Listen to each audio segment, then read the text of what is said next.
Student, मेरे इस channel your physics friend में आपका स्वागत है। Today we are going to start the chapter thermal properties of matter. Basically this is the chapter of class 11th physics. और इस चैप्टर में today we have to study linear expansion. आज का जो पूरा टॉपिक होगा वह लीनियर एक्सपेंशन पे ही डिपेंड होगा। इसको हम ब्रीफली स्टडी करेंगे। तो अगर मैं लीनियर एक्सपेंशन की बात करूँ तो अगर सपोज़ करो मेरे पास कोई एक वायर है, तो सपोज़ मेरे पास एक वायर है, इसकी लेंथ कितनी है, एल है। अगर मैं क्या करूँ, इसके टेम्परेचर को इंक्रीज़ करूँ, अगर मैं इस वायर को नीचे से हीट करें तो हीट करने से क्या होगा, इस वायर की लेंथ जो होगी थोड़ी सी इंक्रीज होगी। याद रखिए, हमेशा इसकी लेंथ इंक्रीज होगी। सपोज़ करो यह बढ़ के कितना हो गया, डेल्टा एल हो गया। शुरू में लेंथ एल थी, अब बाद में क्या हुआ, इसकी लेंथ डेल्टा एल हो गई। यानी जो इसकी लेंथ है वह क्या हो गई, एक्सपेंड हो गई। और एक्सपेंड कैसे हुई, लीनियरली हुई, केवल लेंथ के डायरेक्शन में हुई, तो इसकी लेंथ में एक्सपेंशन हो गया। तो इस एक्सपेंशन को हम बोलेंगे लीनियर एक्सपेंशन। सो जो यहाँ पे डेल्टा एल है, ये इस बात पे डिपेंड करता है कि पहले इसकी लेंथ कितनी थी। Means delta L proportional to L. जो सिंबल हमारे सामने दिख रहा है इसको हम पढ़ते हैं प्रोपोर्शनल।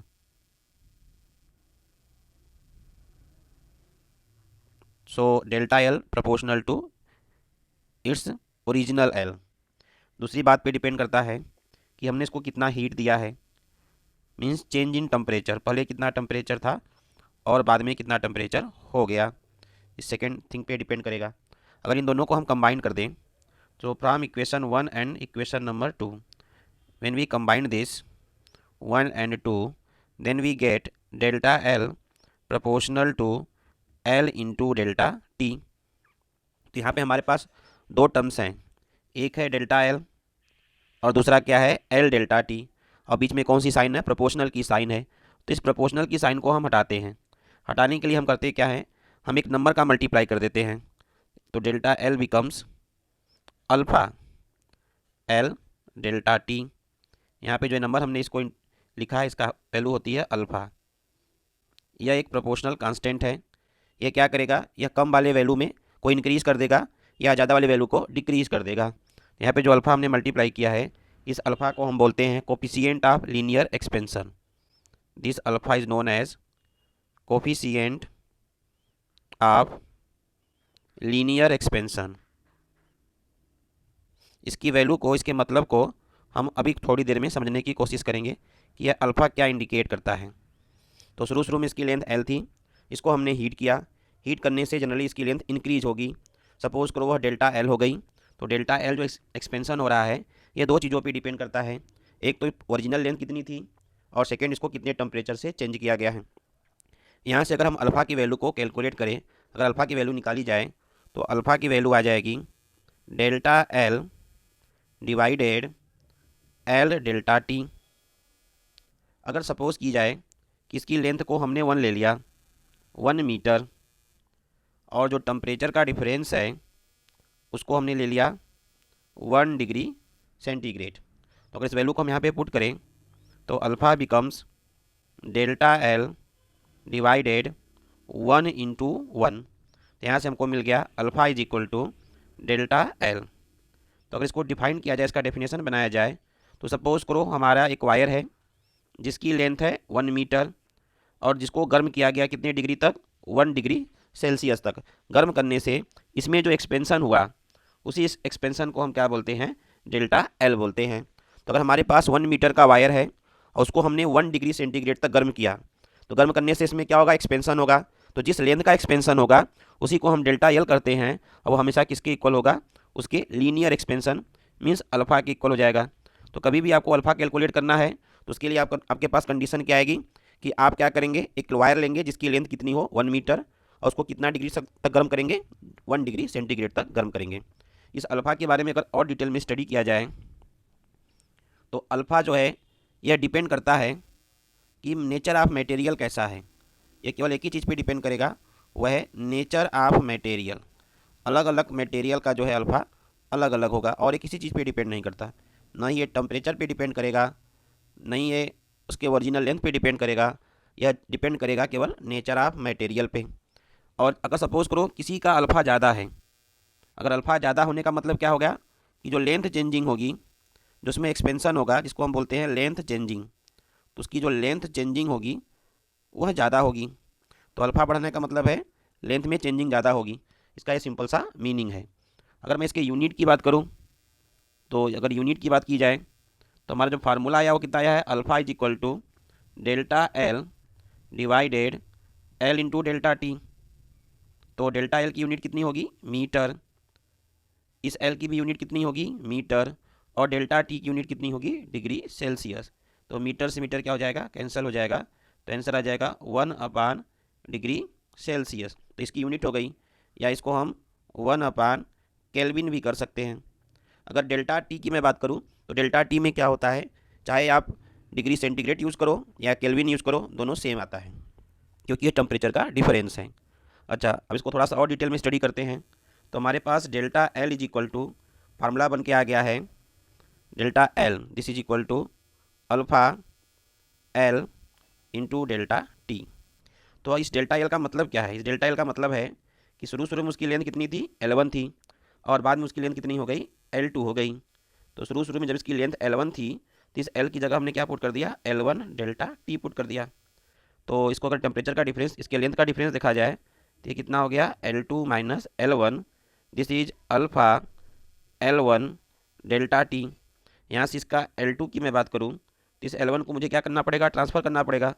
तो this becomes L1 alpha L1 delta T. यहाँ से अगर देखा जाए तो L1 कॉमन हो रहा है, तो this L1 becomes 1 plus alpha delta T. This is the formula of L2। यहाँ पे L2 L1 का क्या मतलब है, इसका मतलब है ये फाइनल लेंथ है, इसकी फाइनल लेंथ कितनी हो गई, दिस इज L2।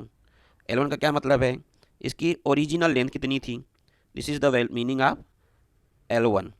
तो this is the other significant. Suppose करो आपको लेंथ दी हुई है, अल्फ़ा दिया हुआ है, डेल्टा टी दिया हुआ है, और पूछा जाए कि इसकी लेंथ अब कितनी हो गई, मतलब आपको किसकी वैल्यू निकालनी है, L2 की वैल्यू निकालनी है, और L2 के लिए हम इसको यूज़ करेंगे।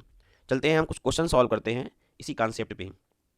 तो सपोज करो आवर फर्स्ट क्वेश्चन, कुछ क्वेश्चन जो हैं इसके हम सॉल्व करेंगे जो कि नीट में आए हुए हैं और आपके एनसीईआरटी लेवल बुक में भी दिए हुए हैं।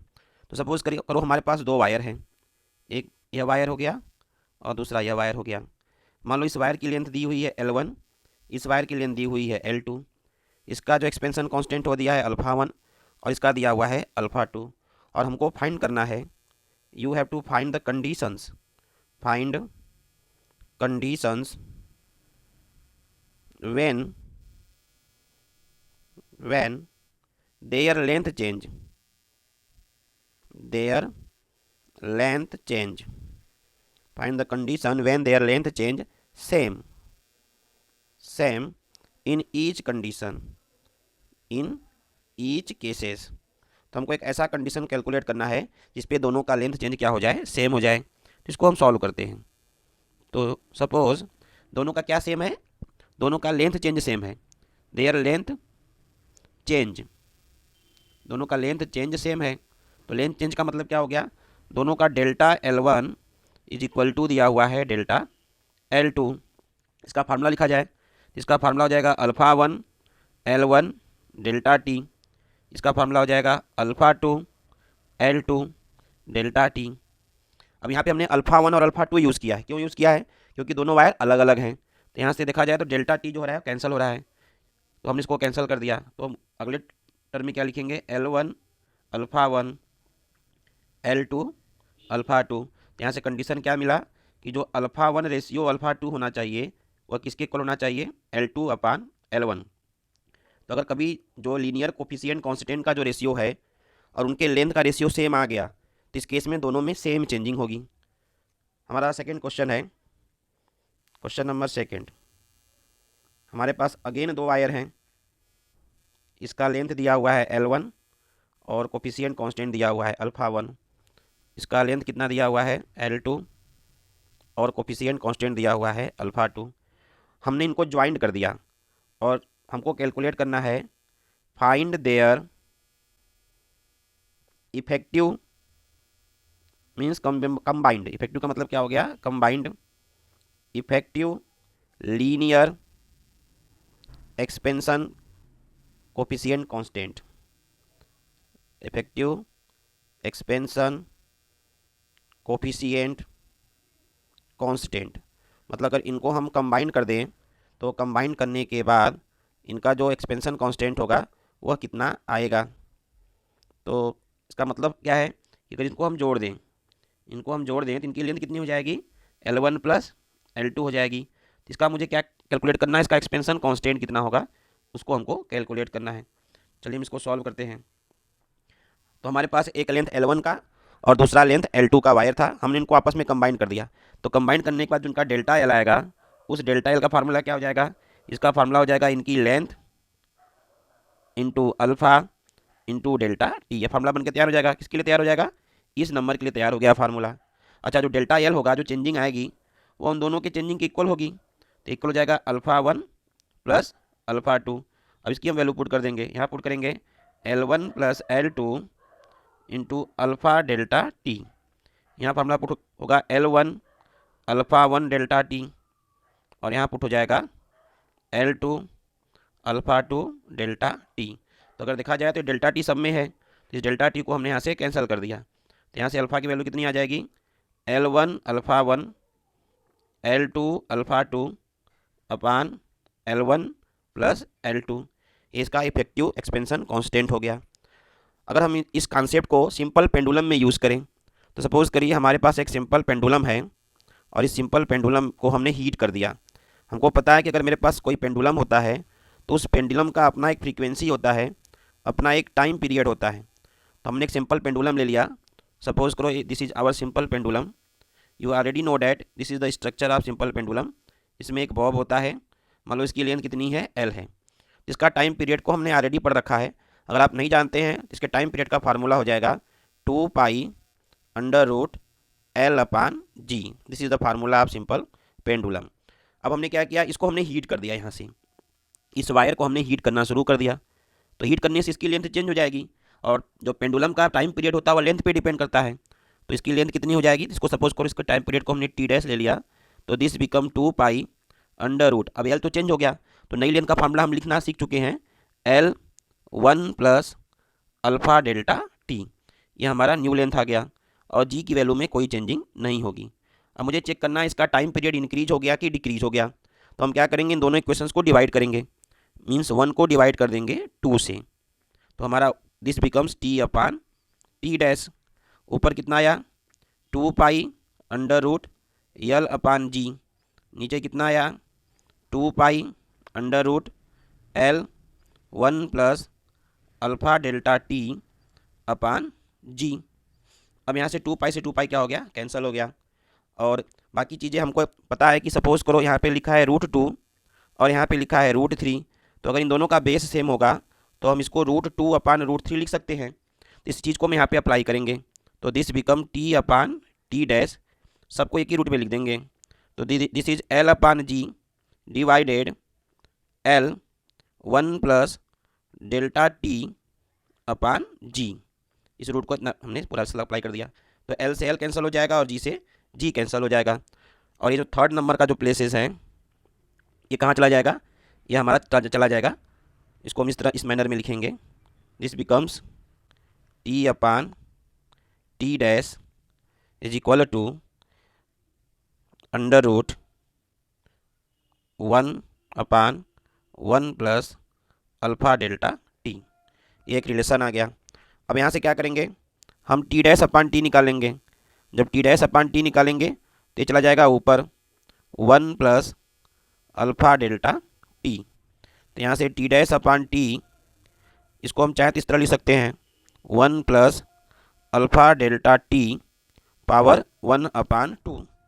अब यहाँ पे हम बाइनोमियल थ्योरम लगाएंगे, a प्लस बी एक्स अगर सपोज करो, या सिंपल सा सपोज करो a प्लस एक्स के पावर n है, तो बाइनोमियल थ्योरम होता है 1 plus N X plus n n-1 upon factorial two X square. इस तरह का फार्मूला है बाइनोमियल थ्योरम का, मैथमेटिक्स का होता है। तो इस फार्मूले को हम यहाँ पे अप्लाई करें तो this become T'/T। This is 1 plus 1/2 alpha delta T. अब क्या करेंगे, इस t को हम मल्टीप्लाई कर देंगे, तो T' is equal to T 1 plus 1/2 alpha delta T. यह फार्मूला आ गया। ठीक है, तो जो हमारा T' आ रहा है वो देखा गया टी से ज़्यादा आ रहा है, तो you can see that T dash is greater than T. तो अगर टी डैश टी से ग्रेटर है, इसका मतलब इसका जो टाइम पीरियड है, इसका टाइम पीरियड इंक्रीज हो गया। आप यहाँ से कह सकते हैं इसका टाइम पीरियड इंक्रीज हो गया। इंक्रीज होने का मतलब क्या है? सपोज करो अभी ये दो यहाँ पे जाकर इस तरह जाकर वापस आ रहा था ना, तो पहले 2 सेकेंड लगा रहा था, तो अब ये क्या करेगा, इसका टाइम पीरियड ज़्यादा हो जाएगा, अब 3 सेकेंड लगाएगा। इसका ये मतलब है अब ये देर से रिटर्न होकर वापस आएगा। अच्छा, अब इसको हम क्या करेंगे, इस ब्रैकेट को थोड़ा सा ओपन करेंगे, तो this become T plus T upon 2 alpha delta T. अब इस हम टी को ट्रांसफर कर दे रहे हैं, तो this becomes T dash minus T is equal to T upon 2 alpha delta T. तो ये जो नंबर है टी डैश माइनस टी, इसको हम बोलेंगे change in time period. Time period में कितने की चेंजिंग आई, अगर सपोज करो आपको निकालना होगा, और this delta T means change in time, change in temperature, this is the meaning of this delta T. अब क्या करेंगे, इस टी को अगर हम उधर की तरफ भेज दें, तो this becomes T dash minus T upon T. जो वैल्यू आई है alpha delta T upon 2, this is the value of जो है T dash minus T upon T. इस नंबर को, ये जो नंबर हमारे पास आया हुआ है, इस नंबर को हम बोलते हैं relative change in time period. तो रिलेटिव, ये क्वेश्चन में कभी कभी दिया होता है, ये आपको कैलकुलेट करने को पड़ सकता है। तो relative change in time period, जिसका फार्मूला बन के आ गया, this becomes alpha delta T upon 2। अब इसके बेसिस पे हम कुछ चीज़ों को समझने की कोशिश करेंगे। तो सपोज करिए अगर आपके पास एक वॉच है, हमने एक वॉच ले लिया, और इस वॉच को हमने, इसके वॉच जो है, इस वॉच को, अगर इस वॉच का टाइम पीरियड इंक्रीज हो गया, अगर सपोज करो गर्मी का समय आ गया, जो आपके पास वॉच है उसका टाइम पीरियड इंक्रीज हो गया, तो टाइम पीरियड इंक्रीज होने का मतलब क्या हो गया, इसका इंक्रीज होने का मतलब हो गया कि यह वॉच क्या हो गई, स्लो हो गई। ठीक है, तो ये इंक्रीज कब होगा, वॉच का टाइम पीरियड इंक्रीज कब होगा, जब उसका क्या चेंज हो जाए, लेंथ चेंज हो जाए। और लेंथ चेंज कब होगा, जब उसका टेम्परेचर चेंज हो जाए। तो अगर गर्मी के दिनों में जो हमारे वॉच होते हैं वो क्या होने की पॉसिबिलिटी ज़्यादा है, स्लो या फास्ट, तो हमारा आंसर होगा कि ये स्लो होने की जो प्रोबेबिलिटी है वो ज़्यादा है। इसका जस्ट अपोजिट, अगर टाइम पीरियड डिक्रीज हो गया, तो जो हमारा वॉच है वो कैसा हो जाएगा, फास्ट हो जाएगा। तो फास्ट क्यों हो जाएगा, क्योंकि उसका टाइम पीरियड क्या हो गया है, डिक्रीज हो गया है। This is the meaning of this question. जो क्वेश्चन आपको पेंडुलम का कराया गया है, यहाँ से 2 कंक्लूजन निकल रहे हैं, वॉच का फास्ट होना या वॉच का स्लो होना। अब हम अल्फ़ा को समझने की कोशिश करेंगे। तो हमको पता है कि हर मटेरियल का जो अल्फ़ा है वह अलग अलग है। तो हमने यहाँ पे कुछ मटेरियल्स ले लिया और उसका हमने अल्फ़ा ले लिया। अल्फ़ा किस में लिया है, 10 केल्विन में लिया हुआ है। मुझे पता है कि अल्फ़ा की जो यूनिट होती है वो क्या होती है, केल्विन इन्वर्स होती है। तो हमारे पास कुछ डाटा हैं, अगर एल्युमिनियम है तो उसका अल्फ़ा होता है 2.5 इंटू 10⁻⁵। इसी तरह अगर मेरे पास आयरन है जिसका अल्फ़ा होता है 1.2। अगर मेरे पास कॉपर है इसका अल्फ़ा होता है 1.7। अगर हमने सिल्वर की बात करें तो सिल्वर का अल्फ़ा होता है 1.9। अगर मैं गोल्ड की बात करूं तो इसका अल्फ़ा होता है 1.4। तो अलग अलग मटेरियल का अल्फ़ा क्या होता है, अलग अलग होता है। अगर मैं ग्लास की बात करूं तो जो ग्लास का अल्फ़ा होता है, अगर हमने ग्लास की बात करना शुरू किया तो ग्लास का जो अल्फ़ा होता है वो होता है 0.32।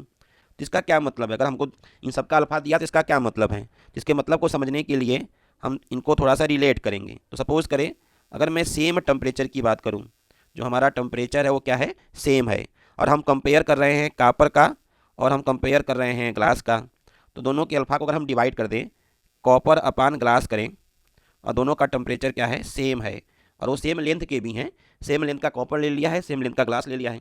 अगर दोनों के अल्फ़ा को हम डिवाइड करें तो कॉपर का हमने 1.7 रखा है और ग्लास का हमने 0.32 रखा है। इसको हम कैंसिल करेंगे तो ये नियर अबाउट कितने के बराबर आएगा, 5 के बराबर आएगा। इसका मतलब जो कॉपर में एक्सपेंसन होगा, एक copper expansion means expansion in copper, वह 5 टाइम्स होगा किससे, ग्लास से। तो अगर मेरे पास मुझे अल्फ़ा दिया है तो उससे हम ये आइडिया लगा सकते हैं किसमें एक्सपेंसन ज़्यादा होगा और किसमें एक्सपेंसन कम होगा। तो यहाँ से एक आइडिया लग रहा है कि कॉपर का जो एक्सपेंसन होगा सेम टेम्परेचर सेम लेंथ के लिए, वह ग्लास का क्या होगा, 5 टाइम्स होगा। तो I think this is clear to you. आगे की वीडियो में हम एरियल एक्सपेंशन को स्टडी करेंगे। अगर ये वीडियो समझ में आया हो तो लाइक करें, और अगर कोई डाउट है दिमाग में तो कमेंट बॉक्स में अपने डाउट को टाइप करें। Thank you. जय हिंद।